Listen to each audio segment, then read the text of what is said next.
अब हम इस वीडियो में समझने वाले हैं पाइथन के functions.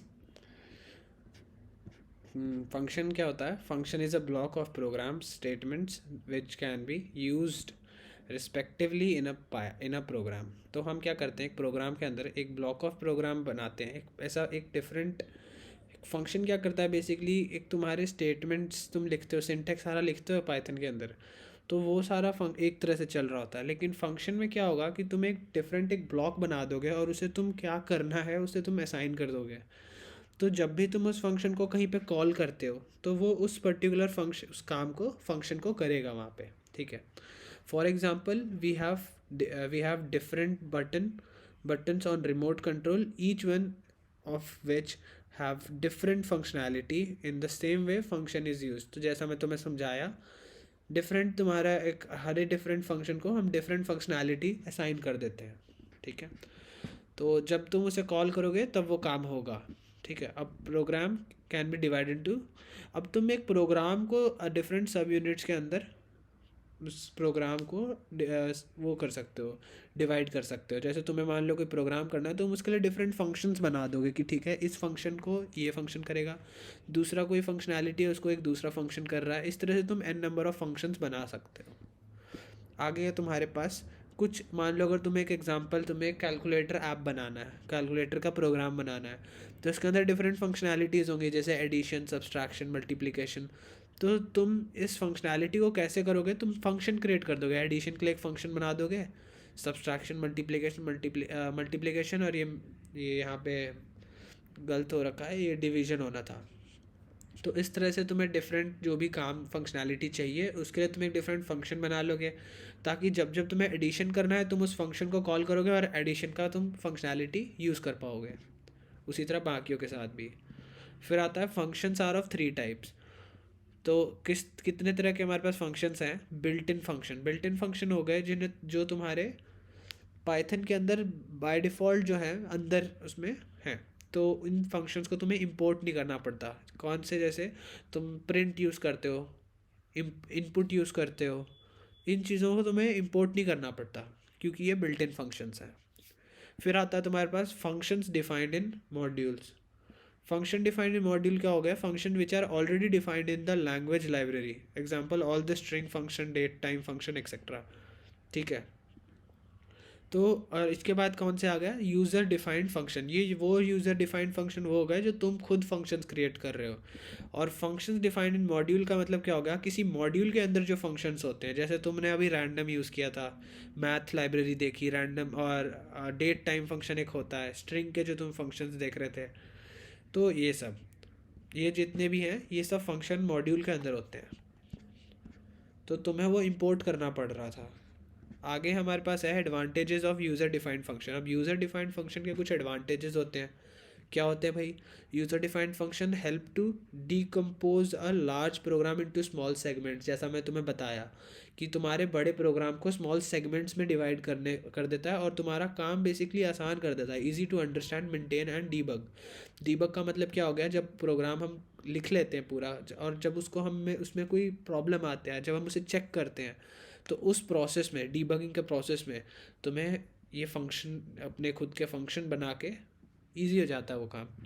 If repeated code occurs in a program function can be use. अब मान लो तुम्हें ऐड करना है कुछ दो नंबर्स को, तुम्हें कोई फंक्शनैलिटी करनी है। मान लो जैसे तुम्हें फैक्टोरियल निकालना है किसी नंबर का, जो नहीं जानते फैक्टोरियल क्या है 12th में आके भी उनके लिए, मान लो तुम्हें कोई फार्मूला कुछ लगाना है। ठीक है। मान लो तुम्हें ओम्स लॉ यूज़ करना है, तो तुम्हें उसमें कुछ प्लस माइनस मल्टीप्लाई डिवाइड जो भी तुम्हें करना होगा उस फंक्शन उसको वैल्यू निकालने के लिए उस ओम्स लॉ को यूज़ करके।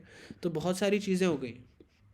अब तुम सोचो अगर तुमने 5 लाइनों में या 10 लाइनों में कोई प्रोग्राम बनाया है, जो कोई मान लो फार्मूला लग रहा है उसमें और वो कुछ वैल्यू दे रहा है तुम्हें, और तुम उसको कई बार यूज़ कर रहे हो अपने प्रोग्राम में, तो तुम वो क्या सारा बार बार लिखोगे, कॉपी पेस्ट करोगे? नहीं, वहाँ पे हम फंक्शन बना देंगे। इस तरह से वो आसान कर रहा है काम को। Programmers working on large projects can divide, ये एक ही चीज़ है बार बार लिखी है। Built in function, built in function कौन से हो गए? तुम्हारे इनपुट फंक्शन हो गया और इवैल फंक्शन हो गया। इवैल फंक्शन क्या करता है? खुद ही आइडेंटिफाई कर लेता है कि कौन सा टाइप है फंक्शन का। मैक्स मैक्स फंक्शन क्या करता है, मैक्स फंक्शन और मिनिमम फंक्शन ये भी इनबिल्ट फंक्शंस हैं, बता रखा मैंने पिछली वीडियो में, देख लेना उसे, डिस्क्रिप्शन में डाल दूंगा उसका लिंक। फिर तुम्हारे पास लेन फंक्शन हो गया, राउंड हो गया। राउंड क्या करता है, round up argument to give number of places. और बिल्ट इन फंक्शन तुम्हारे पास कुछ इसमें दे रखी हैं, ये देख लेना। अब ABS है, गिव्स एब्सोल्यूट वैल्यू। फिर टाइप फंक्शन है, फिर तुम्हारे पास ID है, identity of object. Functions defined in modules.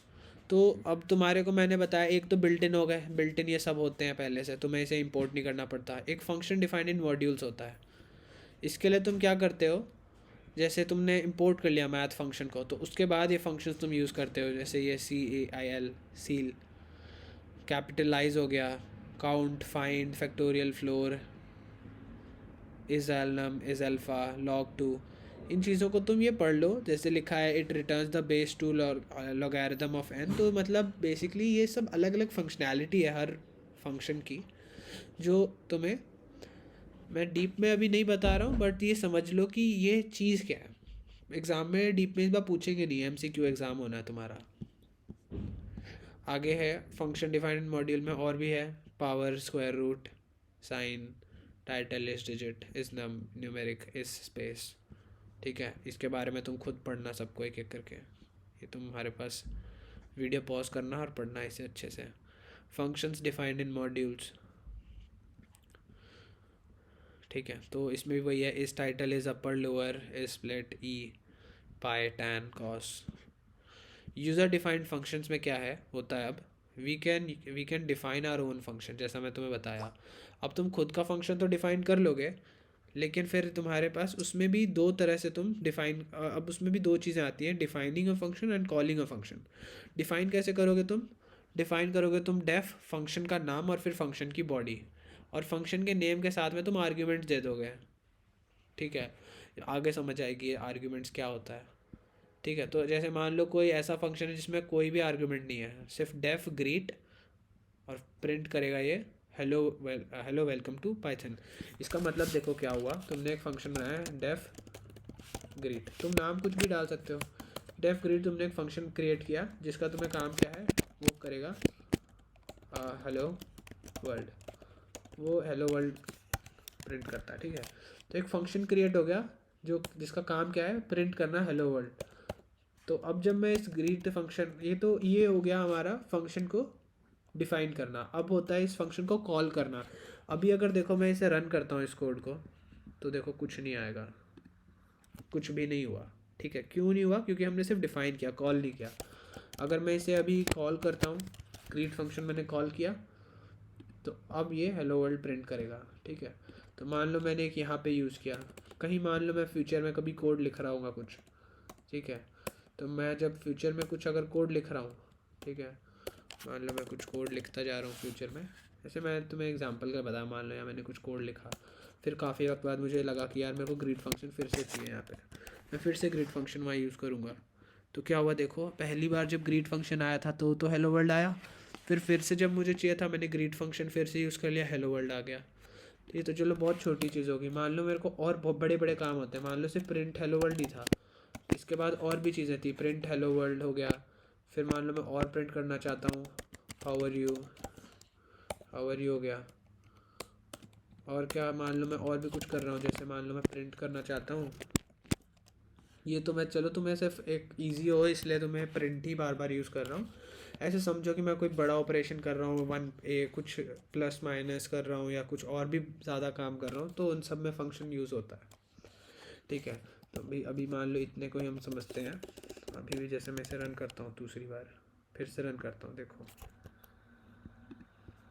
तो hello world how are you, फिर से जब ग्रीट यूज़ हुआ तो hello world how are you, इस तरह से ये काम कर रहा है। आगे हमारे पास क्या है, एक्सप्लेनेशन ऑफ सिंटेक्स। तो मैंने तुम्हें एक्सप्लेन कर दिया सारा सिंटेक्स। ठीक है, इसमें एक चीज़ और है, जैसे मल्टीप्लाई डिवाइड इन्होंने किया आर्ग्यूमेंट यूज़ करके, मैं भी कर देता हूँ। तो डेफ मान लो तुम्हें एक एडिशन का एक ऐसा फंक्शन बनाना जो ऐड करता हो, तो डेफ ऐड मैंने एक फंक्शन बनाया, इसको ऐड नम कर देते हैं, ऐड अंडरस्कोर नम। ठीक है, इसके अंदर मैं मान लो 2 डालना चाहता हूँ आर्ग्यूमेंट्स, जो 2 नंबर्स को हम ऐड करने वाले हैं, ए कॉमा बी। ठीक है, तो अब क्या होगा इसमें, ए कॉमा बी, इसके अंदर 2 आर्ग्यूमेंट्स है और हम इसके अंदर वर्क करेंगे। तो हम बनाते हैं, मान लो c is equal to a plus b. ठीक है, तो अब क्या होगा, जब भी ए और बी की जो इसको वैल्यू मिलेगी उसको ये सम करेगा, सी के अंदर स्टोर कर देगा, और जो सी के अंदर वैल्यू स्टोर होगी उसको प्रिंट कर देगा, प्रिंट सी। ठीक है, अभी तुम इसे रन करोगे कुछ नहीं होगा, क्यों, क्योंकि तुमने सिर्फ डिफाइन किया है। मैं मान लो इसको कॉल करता हूँ ऐड अंडरस्कोर नम, और इसके अंदर 2 वैल्यूज़ देता हूँ मैं, ए कॉमा बी। अब ए कॉमा बी में ये एरर दे देगा। क्यों दे देगा एरर, क्योंकि इसे पता नहीं है ए कॉमा बी क्या है। यहाँ पे हमने एक लोकल वेरिएबल, इसके अंदर हमने सिर्फ आर्ग्यूमेंट बताया है, ये ग्लोबल नहीं है। ठीक है, वैसे ही यहाँ पे भी हमने इसके अंदर यूज़ किया है लोकल में। हमें ग्लोबली डिफाइन करना पड़ेगा कि ये है क्या, या एटलीस्ट इसके लोकल्स में। अभी हम बाहर ही हैं, हम किसी फंक्शन के अंदर नहीं है, इसलिए ग्लोबल वेरिएबल डिफाइन होगा। हम लिखेंगे ए इज़ इक्वल टू 5। मान लो मैंने ऐसे रैंडम नंबर लिया, ए इक्वल टू 5, मैंने बी इक्वल टू लिया 3। ठीक है, अब क्या हुआ, ए की वैल्यू पता चल गई है 5 है, बी की वैल्यू पता चल गई है 3 है। ए और बी में डालूंगा तो यहाँ की ए और बी की वैल्यू में दोनों चले जाएंगे, और जब मैं इसे रन करता हूँ तो आंसर आता है 8, प्रिंट हो गया 8। ठीक है, एक और चीज़ बताता हूँ, ज़रूरी नहीं है कि तुम यहाँ ए और बी ही डालो, तुम यहाँ कुछ भी डाल सकते हो। तुम यहाँ पे ए और बी थे, ए की जगह तुम इसको एक्स वाई कर दो, एक्स कर दो, वाई कर दो, यहाँ पे भी एक्स डाल दो, फिर यहाँ पे वाई डाल दो। अब देखो इसे चला कर क्या होता है, देखो 8 आ रहा है अभी भी। तुम यहाँ पे कुछ मत डालो, डायरेक्टली 5 और 3 डाल दो, कुछ भी डाल दो नंबर। तो मान लो मैं 2,3 डाल देता हूँ डायरेक्टली, तो ये ऑटोमेटिकली ए की वैल्यू 2 पे चल जाएगी, बी की वैल्यू 3 पे चल जाएगी। देखो 5 आ गया, समझ गए। तो इस तरह से तुम्हें समझ आ गया कि अब सिंटेक्स क्या है। अब इसके अंदर कुछ रूल्स होते हैं, rules for naming Python function. कैसे हम रूल को नेम करते हैं, it can begin with either of the following, A to Z में अंडरस्कोर हो सकता है। अभी तुमने देखा हमने यहाँ अंडरस्कोर यूज़ किया फंक्शन का नेम में। और क्या कर सकते हैं, rest of it can contain either, और डिजिट भी। अब तुम देखो, तुमने ये सब अल्फ़ाबेट यूज़ किया, तुम इसमें कैपिटल स्मॉल कुछ भी यूज़ कर सकते थे केस। जब फर्स्ट वाला जो है कभी भी नंबर नहीं होना चाहिए, उसके बाद तुम यहाँ पे नंबर भी डाल सकते हो। मान लो मैंने एक नंबर भी डाल दिया यहाँ पे A6DD, इस तरह से। देखो यहाँ क्या लिखा है, the rest of it can contain either of the following, ये या फिर डिजिट एंड अंडरस्कोर।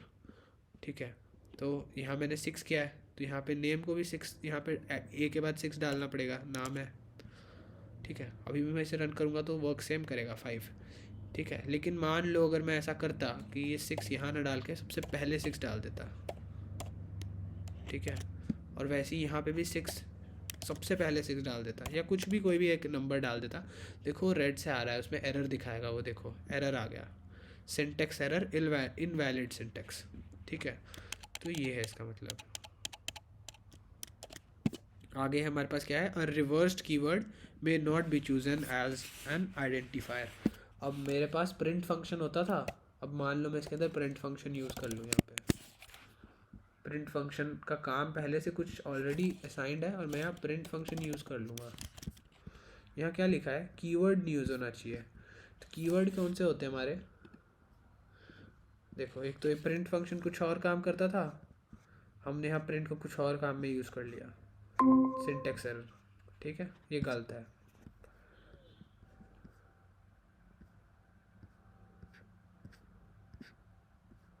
अब ये यही बात बता रहे हैं कि तुम्हारा फंक्शन जो भी कर रहा है ना, उससे रिलेटेड नाम डालो, तुम्हारी मदद हो जाएगी उससे। ठीक है, लगता है मेरा मेरा जो दोस्त है वो डिस्कनेक्ट हो गया, उसका नेट इशू चल रहा है थोड़ा। कोई नहीं, हम कंटिन्यू रखते हैं इस क्लास को। एडिंग 2 नंबर्स, एडिंग 2 नंबर्स में यही जो हमने अभी पहले किया, यहाँ पे ऐड किया, वही सेम चीज़ इन्होंने की है। अब इसमें भी इन्होंने, एक तो ये तरीका हमने किया था, इन्होंने क्या किया, ए और बी की वैल्यू अंदर ही असाइन कर दी। मतलब कि कुछ नहीं, इन्होंने यहाँ पे कुछ नहीं डाला आर्ग्यूमेंट, यहाँ पे आर्ग्यूमेंट कुछ नहीं आएगा। हमने क्या नाम पहले रखा था, ऐड नाम, कुछ भी वैसे रख सकते हैं हम। मुझे ये नाम ज़्यादा रिलेटेबल लग रहा है, इसलिए मैंने इसमें डाला है ऐड नाम। क्या कर रहे हैं, आर्ग्यूमेंट्स हमने हटा दिया, अब हम इसके अंदर डाल देते हैं। जैसे ए की वैल्यू हम पहले ही बता देते हैं कुछ, ए इज़ इक्वल टू मान लो डाल दिया हमने 3 और बी की वैल्यू हमने कुछ डाल दिया 4, ठीक है। और हम डायरेक्टली कर रहे हैं यहाँ पे एक और कर देते हैं, मान लो सम इज़ इक्वल टू कुछ डाल देते हैं ए प्लस बी, ठीक है, प्लस हो गया तो ना, और फिर सम प्रिंट कर देंगे हम। अब जब मैं इसको रन करता हूँ तो कोई आर्ग्यूमेंट की ज़रूरत नहीं है दोनों में से कहीं भी।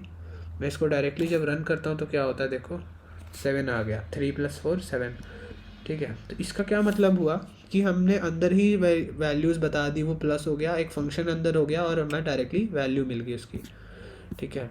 आगे हम बढ़ते हैं इसमें, जैसे तो हमारे पास इसमें एडिंग टू नंबर्स के बाद कुछ चीज़ें थी, जैसे डेफ ऐड हमने यहाँ तक कर लिया है ना, ये तो हमने कर लिया। आगे हमारे पास है calling a function. Calling a function ही मैंने तुम्हें बता दिया कैसे करना है। फिर आता है टाइप्स ऑफ आर्ग्यूमेंट्स। तो जो तुम आर्ग्यूमेंट प्रोवाइड कर रहे हो ये फंक्शन में, ये दो तरीके से तुम दे सकते हो। एक है फॉर्मल पैरामीटर, जो कि है यहीं पे डेफ में कैसे होगा फंक्शन में आर्ग्यूमेंट तुम कैसे देने वाले हो आगे, तुम वो पैरामीटर यहाँ पे डाल दोगे a, b, तो ये एक फॉर्मल पैरामीटर इसे कहेंगे हम, ठीक है। और जब तुम इसे हम यहाँ पे जब हम वैल्यू आती है यहाँ पे हम फॉर्मल पैरामीटर कहते हैं, और यहाँ पे जब हम उसे कॉल करते हैं, जब कॉल करने के टाइम पे जब हम एक्चुअली उस वहाँ पे आर्ग्यूमेंट्स की वैल्यू प्रोवाइड कर रहे होते हैं, उसको कहते हैं एक्चुअल पैरामीटर, ठीक है। ये फॉर्मल पैरामीटर और ये है एक्चुअल पैरामीटर। बस नाम याद रखना और ये कहाँ पे होता है ये याद रखना, एग्जाम के लिए वो इम्पोर्टेंट है। Scope of variables in Python. A variable isn't visible everywhere and alive every time. Variable एक ऐसी चीज़ है जो हर जगह होती है बट कहीं पे भी हमें दिखती नहीं है, ठीक है।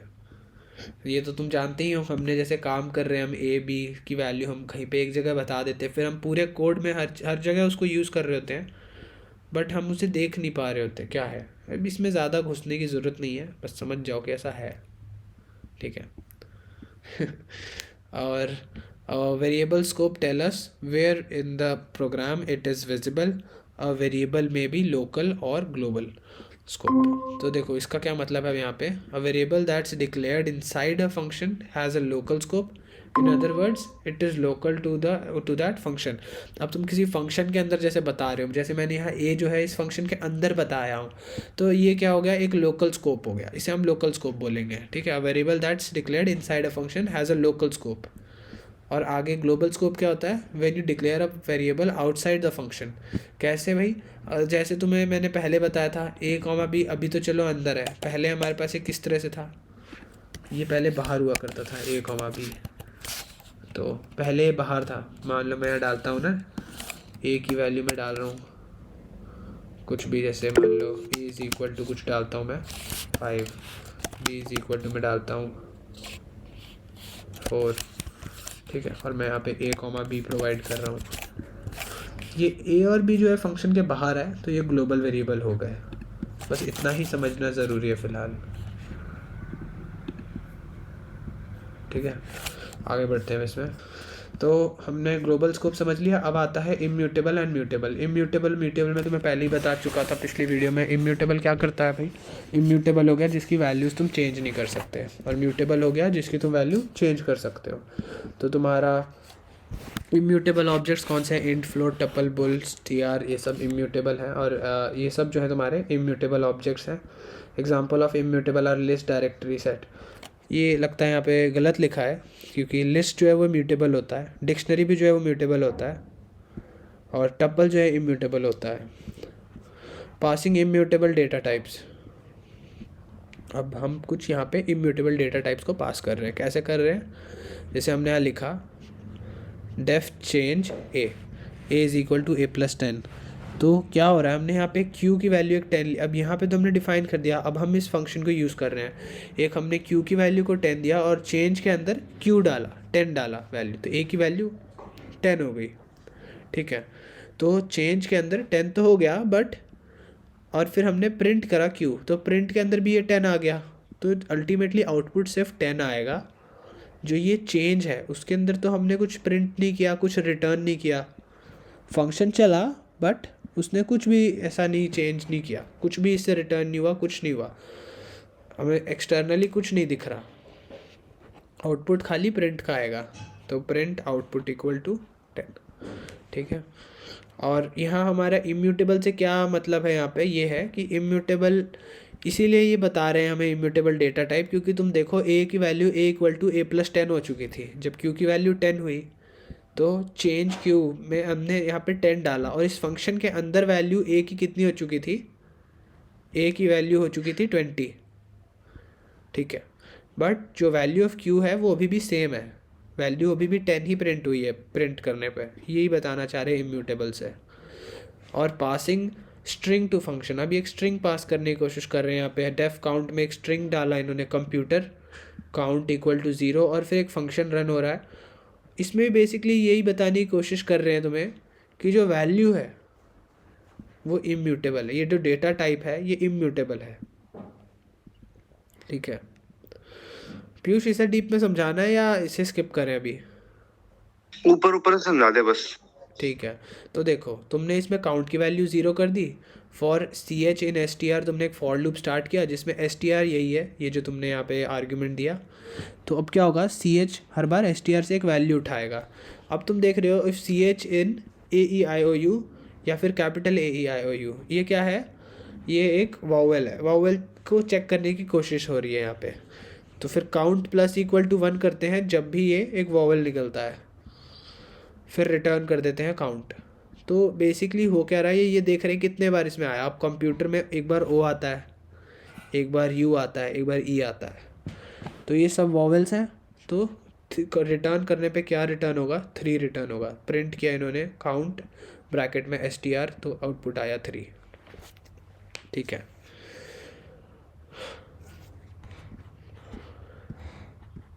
Passing tuple slash list as parameter, इसमें क्या है, passing tuple slash list as parameter मतलब डेफ चेंज। पीयूष कुछ समझ आ रहा है क्या चीज़ है? हाँ देखो, ये बेसिकली हो क्या रहा है कि पासिंग टपल स्लैश लिस्ट में ये टपल या लिस्ट को पैरामीटर एज अ पैरामीटर उसमें से पास कर रहे हैं। जैसे यहाँ पे तुम बना रहे हो एक फंक्शन बनाया तुमने एक, ये उसके अंदर तुमने एक पूरा टपल डाल दिया, L I is equal to 10 20 30 40 एक टपल बनाया, और चेंज जो फंक्शन था उसको जब कॉल किया तो उसके अंदर वो पूरा टपल डाल दिया तुमने। तो ये है, वैसे ही तुमने यहाँ पे सेम चीज़ की है, पूरी लिस्ट डाल दी उसके पैरामीटर की जगह पे। फिर अब पासिंग डिक्शनरी, तुम क्या कर रहे हो, एक फंक्शन के अंदर डिक्शनरी पास कर रहे हो। तुमने एक डिक्शनरी क्रिएट की, ये तो एक फंक्शन है ऊपर, तुमने एक डिक्शनरी क्रिएट की जिसमें नेम ये था अमित, क्लास थी 12th। फिर तुमने उस फंक्शन को कॉल किया, फंक्शन के अंदर तुमने इस डिक्शनरी को डाल दिया D1, तो अब क्या हुआ, उसके अंदर चला गया वो। ठीक है, तो ये बता रहे हैं कि हमने कैसे एक डिक्शनरी को डाल दिया एक फंक्शन के अंदर, पूरी डिक्शनरी को।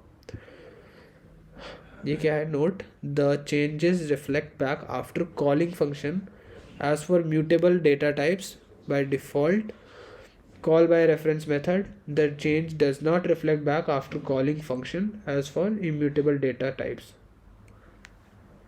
समझ लो भाई, अपने आप ही समझो इसे, मतलब हर चीज़ थोड़ी समझाऊंगा। पीयूष समझा सकता है इसे? ना भैया, बहुत भारी इंग्लिश लिख दी यार इन्होंने।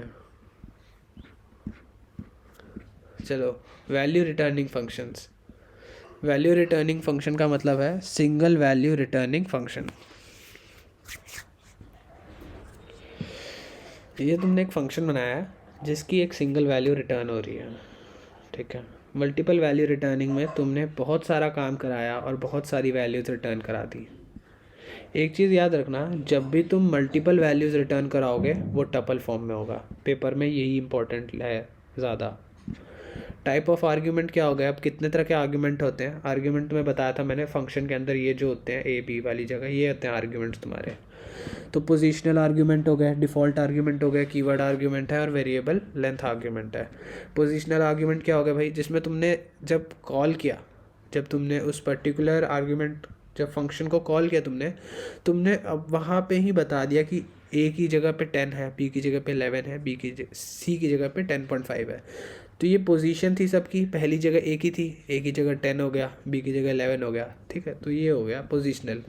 फिर हो गया डिफ़ॉल्ट आर्ग्यूमेंट। डिफ़ॉल्ट आर्ग्यूमेंट क्या होते हैं, जिसमें तुम पहले ही बता रहे हो सी इज़ इक्वल टू 10.5, मतलब अगर यूज़र ने कल को सी की वैल्यू नहीं डाली तो सी बाय डिफ़ॉल्ट वो 10.5 मान लेगा फंक्शन। फंक्शन जब अगर सी को यूज़ करता है तो वो सी की वैल्यू 10.5 मान लेगा। ए की वैल्यू यूज़र से मांगनी होगी और बी की वैल्यू यूज़र देगा खुद।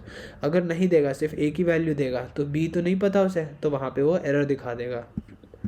आगे आता है कीवर्ड आर्ग्यूमेंट। कीवर्ड आर्ग्यूमेंट और डिफ़ॉल्ट आर्ग्यूमेंट को ध्यान से समझना, इसे तुमने समझ लिया। अब आर्ग्यूमेंट फंक्शन देखो।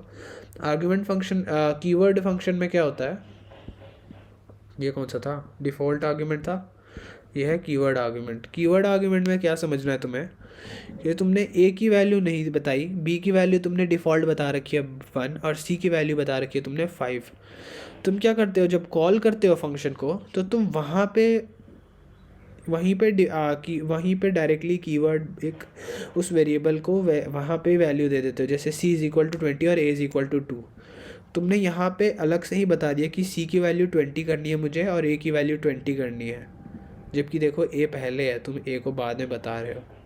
ठीक है, तो वो ऑटोमेटिकली देखेगा कि अच्छा c जो है आर्गुमेंट यहाँ पे था और इसने c की वैल्यू 20 दिया, तो ये 20 उठा के c की वैल्यू पे डाल देगा, a की वैल्यू को 20 पे डाल देगा, a की वैल्यू को 20 कर देगा, यहाँ से उठा के इसमें a की जगह पे ले लेगा।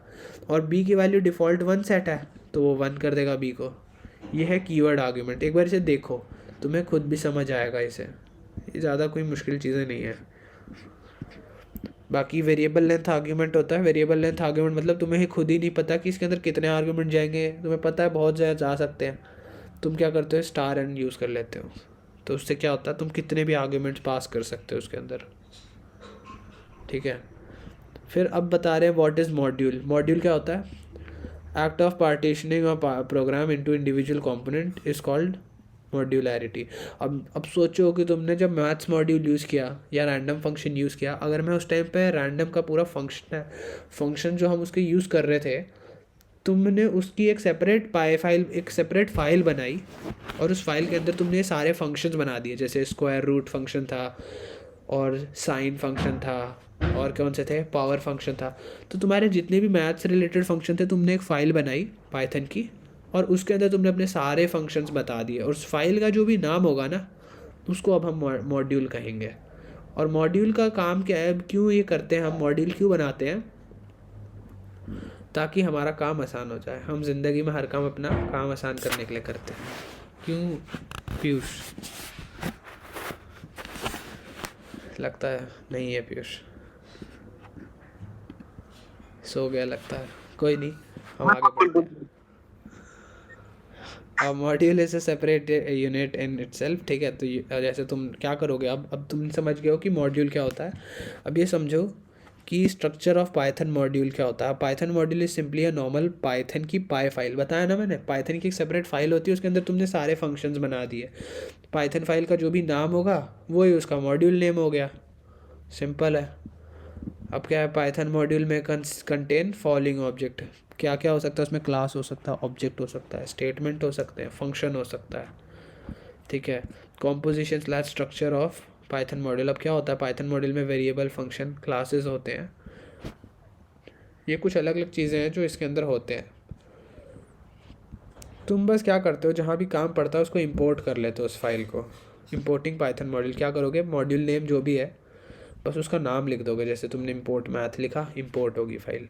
अब तुमने एक बार इंपोर्ट मैथ कर लिया ना, तो अब तुम उसके अंदर के सारे फंक्शंस को यूज़ कर सकते हो। और अगर मान लो तुम कोई स्पेसिफिक फंक्शन करना चाहते हो, तो तुम ऐसे लिखोगे फ्रॉम मैथ इंपोर्ट स्क्यूआरटी। स्क्यूआरटी कोई फंक्शन नेम था ना उसमें, स्क्वायर रूट के लिए, वो फंक्शन आएगा, सिर्फ वो फंक्शन तुम यूज़ कर पाओगे अब यहाँ पे। ठीक है, तो जैसे तुम डायरेक्टली लिख रहे हो मैथ डॉट SQRT, तो ये तुम इस तरह से तुम अपना काम कर पाओगे। ठीक है, फ्रॉम मॉड्यूल इंपोर्ट फंक्शन। तुमने जब फ्रॉम मैथ इंपोर्ट्स को SQRT किया था, तो तुम डायरेक्टली SQRT में वैल्यू डाल के काम कर सकते हो। अगर तुम सिर्फ मैथ करते, इंपोर्ट मैथ करते, तुम्हें सिर्फ इंपोर्ट मैथ करते, तुम्हें मैथ डॉट SQRT लिखना पड़ता। लेकिन तुमने फ्रॉम मैथ इंपोर्ट SQRT किया है, तो तुमने क्योंकि सिर्फ SQRT किया है इंपोर्ट, तो तुम डायरेक्टली SQRT को यूज़ कर सकते हो। ठीक है, और क्या बता रहे हैं ये, फ्रॉम मॉड्यूल इंपोर्ट स्टार। अब स्टार का मतलब होता है एवरीथिंग। मतलब फ्रॉम मैथ इंपोर्ट स्टार क्या करेगा कि उस मैथ मॉड्यूल के अंदर जितने भी फंक्शन है उन सबको इंपोर्ट कर देगा। और अगर हम सिर्फ इंपोर्ट करते तो क्या होता कि वो उस मैथ के पूरे मॉड्यूल को इंपोर्ट करता है। स्टार में क्या करेगा, उसके अंदर के जितने भी फंक्शन है उसको तुम देखो कैसे बता रहा है ये, it is similar to importing the entire module. मतलब बहुत सिमिलर है, तुम्हें भी लग रहा होगा कि मैं इंपोर्ट मैथ करूँ या फ्रॉम मैथ इंपोर्ट स्टार करूँ, बहुत सिमिलर है राइट। क्या होता है, but by this method qualifying each function with module name is not required. अगर तुम स्टार कर देते हो इंपोर्ट स्टार तो तुम देखो तुम SQRT यूज़ कर रहे हो, ठीक है। लेकिन अगर तुम सिर्फ इंपोर्ट मैथ करते हो तो तुम जितने भी फंक्शन यूज़ करते हो इसमें math.sqrt यूज़ करते हैं, ठीक है। आगे क्या है तुम्हारे पास, क्रिएटिंग आवर ओन मॉड्यूल। ये तो तुम्हें समझा दिया पूरे में, पूरा वीडियो इसी पे था, अपना मॉड्यूल कैसे क्रिएट करना है, फंक्शन कैसे क्रिएट करना था। तो तुम क्या कर रहे हो, मॉड्यूल तुमने फंक्शन क्रिएट कर दिया, फंक्शन वो जो भी तुमने सारे फंक्शंस बनाए हैं वो फाइल सेव करो, उसको कहीं पे भी इंपोर्ट करो और यूज़ करो, ठीक है। बाकी आई डोंट थिंक कि उससे ज़्यादा कुछ ऐसे क्वेश्चन बनेंगे इस चीज़ से। स्टिल तुमने समझ लिया सब कुछ। चलो, thank you so much for watching and like कर देना। और अगली वीडियो में अब हम समझेंगे टेक्स्ट फाइल कैसे यूज़ करनी है।